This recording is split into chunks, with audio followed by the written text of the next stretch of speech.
Hi dear friends and subscribers, welcome to the Cricket Happening Show with your host Ram today. And this part of the Cricket Happening Show, we are going to look at how the left arm spinner from Sri Lanka after Muttiah Muralidharan retired, Rangana Herath, who is the key spinner, today took 12 wickets. In fact, he had a 12 wicket bag to not only give Sri Lanka a series victory of 1-0 over Bangladesh, but also one thing is that it was a very great day for him, because he went on to pick up his 200th wicket, and to top it all, it was his 35th birthday, and what a way to celebrate for him with Sri Lanka winning over Bangladesh and winning this one-day series. Well, so let's start off with this, and then if provided I will have some time, I will talk about the match which happened. It was day 2 between Canada and Kenya, which is played at the ICC Global Cricket Academy ground here in Dubai. So first, let's talk about this match. As you know, we were on day 4, so the match finished on day 4 itself. And day 4, what was really important is that yesterday Kumar Sangakkara has hinted that this pitch is not very easy to bat on, and he was precisely right. It was not so easy for Sri Lanka, but Bangladesh were the ones who resumed on the overnight score with Mominul Haq and captain Mushfiqur Rahim. They were 52 runs ahead, as you know, on the third day, and on the fourth day they resumed their innings, and the first wicket to go was Mominul Haq. Now that was something which Mushfiqur Rahim, the captain, did not agree with, but in fact Mominul Haq was declared caught by Karunaratne, the short leg of the bowling of Rangana Herath, for 37 with 2 boundaries. So that was 160 for 5 when Mominul Haq departed. He was the first wicket to fall on the third day. After that, Nasir Hussain joined the captain. But Nasir Hussain would be really guilty here, because he tried to actually, it was a ball which was actually flighted on the leg stump, and Nasir Hussain wanted to really go for a swing at it, and he actually missed it. The ball snaked through the bat and pad and crashed into the stumps, and Nasir Hussain was walking clean bowled by Herath. Now Nasir Hussain was the best bet to give some company to Mushfiqur Rahim, but unfortunately that didn't happen, and Nasir Hussain was a walker. So 171 for 6 at that stage. Sohail Ghazi joined in Mushfiqur Rahim. Now Sohail Ghazi, what he did, he actually did a good job in giving good support to Mushfiqur Rahim. Also Sohail Ghazi hit one. What was good about Sohail Ghazi's innings was his driving. He was driving the ball through mid-on. He was really drilling the ball through mid-on for boundaries, and that really talked about Sohail Ghazi really developing as a very good all-rounder for Bangladesh, because he has been bowling well. His bowling has been really appreciated, but batting is also something which comes very easy for Sohail Ghazi. If one has seen his particular career, he has contributed some useful runs lower down the order, and today it was much better. In fact, his batting is looked to be really improving. Probably he's working on his batting, because the way he actually drove through the onside, the on drives that he played was really superb, and he would have made any batsman proud, any accomplished batsman proud, and definitely the captain Mushfiqur Rahim would have been absolutely proud about what really happened. So Sohail Ghazi contributed 26 of 31 balls with 3 4s and 1 6. He also hit 1 6 in that, but after doing it pretty quickly, Sohail Ghazi was a victim to Rangana Herath, who continued to weave a web around the Bangladeshi batsman, and Sohail Ghazi was gone. Kot Lakmal bowled Herath for 26 of 31 balls with 3 4s and 1 6, which made the score 202 for 7. Mushfiqur Rahim was joined by Rubal Hussain, but Mushfiqur Rahim, the captain, sensing that everything is going down, he really had no other option but to go for his strokes, and in doing so he succumbed, holding out to Matthews of the bowling of Herath for 40 with 3 4s and 1 6, which made the score 228 for 8.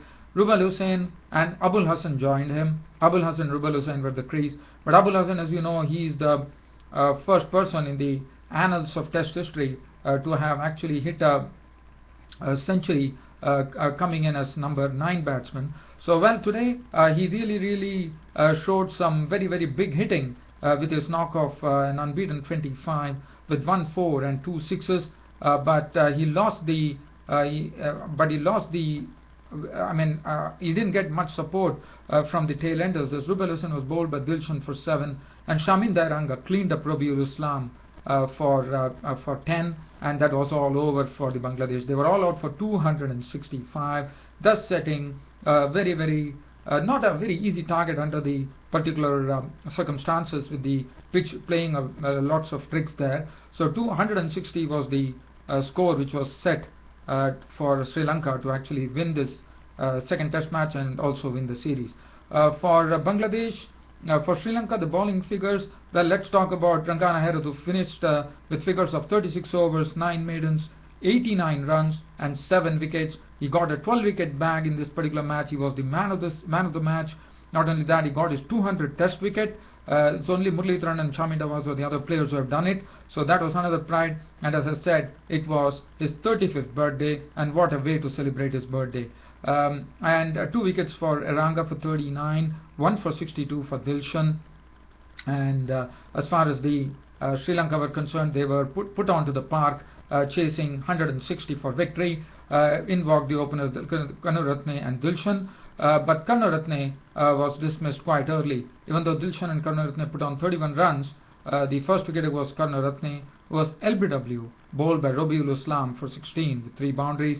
So Sri Lanka were 31 for 1, and then once again Sri Lanka had to depend on Tilagatne Dilshan and Kumar Sangakkara to really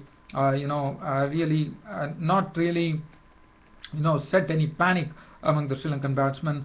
So they slowly settled down, started playing their strokes, and once again this was a very wonderful partnership which actually helped them win the match, because they took the score from 31 to 125 before Tilagatne Dilshan, after making 57 runs, Rabiul Islam cleaned him up, in fact clean bowled him for 57 with 6 boundaries. Kumar Sangakkara was joined by Thirimane. Kumar Sangakkara, as usual, playing all his trademark shots, did his job before being clean bowled by Sohag Ghazi for 55 with 8 fours, and that made the Sri Lankan score 135 for 3.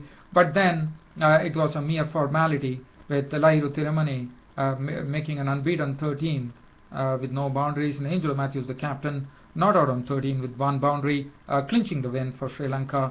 And Sri Lanka were home at 160 for 3, not only winning the second test match by 7 wickets, but also winning this 2-test series 1-0. The man of the match went to Kumar Sangakkara for his superlative, man of the series went to Kumar Sangakkara for his superlative batting in this particular series, notching up 3 centuries.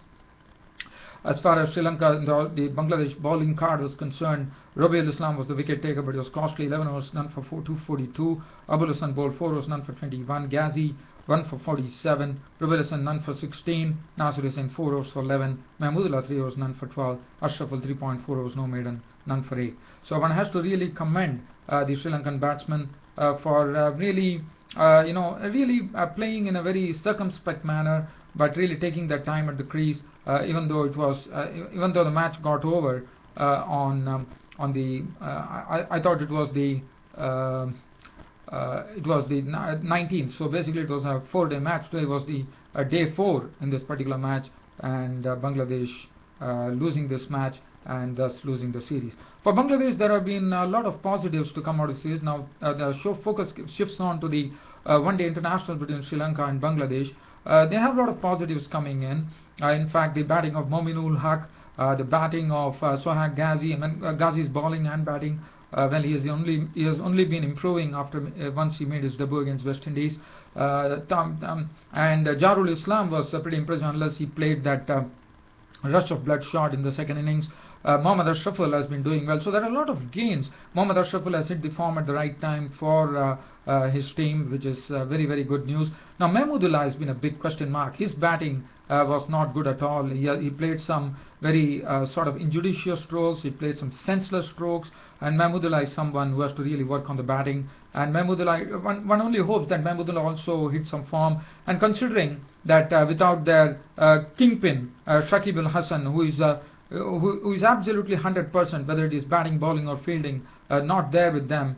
Still, I thought Bangladesh put up a good performance, and this is the first time that Bangladesh have not allowed Sri Lanka to win the series on a canter. They really stressed the Sri Lankans, and what Bangladesh did best was that every time, Bangladesh have always lost to Sri Lanka. So this is the series in which at least they won. They drew one test match with those stupendous innings coming from Mohammad Ashraful, Mushfiqur Rahim being the first person from Bangladesh to make 200 runs, 200 individual runs. So everything really auguring well for Bangladesh. So Bangladesh will be eagerly looking forward to the one-day internationals, and one-day international is something that Bangladesh are good at, and so we will. But what was very important for Bangladesh was to improve their performance in the test matches, and that has been lacking all through. But in this particular series, they really showed, whether it is batting, bowling, fielding probably needs to really gear up. Fielding needs to perk up if they have to really do really put up their best foot forward in the one-day internationals against Sri Lanka. It's very important. Fielding plays an important role, which is something they have to work on. I'm sure they will work with that. They have their coach Jorgensen along with them. I'm sure he's going to work with them as far as the Bangladeshi fielding is concerned. So all in all, congratulations to Sri Lanka for winning the Test Series 1-0, but Bangladesh would have done themselves very proud as far as Test matches are concerned by putting up a very good performance. So keep it up, Bangladesh. Now, Canada and Kenya, this was played at the ICC Global Cricket Academy in Dubai. Sorry, I might be hearing something. That is probably the fire alarm basically sounding for just they are doing some testing. I'm sorry about that. So Canada and Kenya. Well, Canada, this is a 4-day match which is being played at the ICC Global Cricket Academy in Dubai. This is the ICC Intercontinental Cup, the first-class match. And Canada were the ones who batted first, but it was day 2 today. Yesterday, Canada today were all out for 358. The feature being 89 scored by Nitish Kumar with 8 boundaries, 33 from Herath Patel, 3 fours and 1 6. Ravindra Gunashekara, the opener, scoring 32 with 3 fours, 51 from Razaur Rahman with 10 fours, and 27 from Dashrath of 3 fours. Usman Limbada scoring 21 with 3 boundaries, and the lower order really chipping in because 27 coming from N. Datta with 3 fours, and then we had Henry Osinde contributing 37 of 53 balls with 3 fours and 2 sixes. Bowling for Kenya, Odhiambo had 2 for 70, 3 for 50 from Elijah Otieno. Odhiambo 2 for 51. They are the brothers, N.M. Odhiambo and N.N. Odhiambo. Then 2 for 56 for Gochi and 1 for Colin Suboya. As far as Kenya were concerned, they replied very firmly. As you know, the one-day international series between Canada and Kenya was drawn 1-1. So Kenya is looking absolutely equal to the task here, and they have put up a firm reply, replying and closing the day on day 2 at Dubai at 202 for 3. The wickets they lost was Kareem, who was LBW bowled Hansra for 18 with 3 boundaries. Allen caught Hansra bowled Sinde for 26 with 4 boundaries, and Colin Subuya contributed 32 with 6 boundaries. But it was Tanmay Mishra and Rakesh Patel who actually not only saw them through, but really saw to it that there were no further mishap until close of play, with Kenya closing at 202 for 3 at close of play on day 2 in Dubai, with Tanmay Mishra not out on 57 with 5 fours, and R.R. Patel not out on 59 with 8 fours and 1 6. Kenya closing the day at a very, as I said, a very strong reply, 202 for 3 in reply to Canada's 358 all out. Bowling, the wickets were shared by Henry Osinde, who took 1 for 45, 1 for 41 for Jimmy Hansra, and 1 for N. Datta. There were 2 players who were actually making their debut, but really made it count from Canada. 3 players making the end was N. Datta, who took 1 wicket today, and also N. Datta also contributed to the bat, making an unbeaten 27 coming in the lower order. Art Pathan was also making his debut. Art Pathan contributed only 13 runs, and as far as his bowling was concerned, he was wicketless. And the other person who made his debut for Canada was Razaur Rahman. He redeemed himself.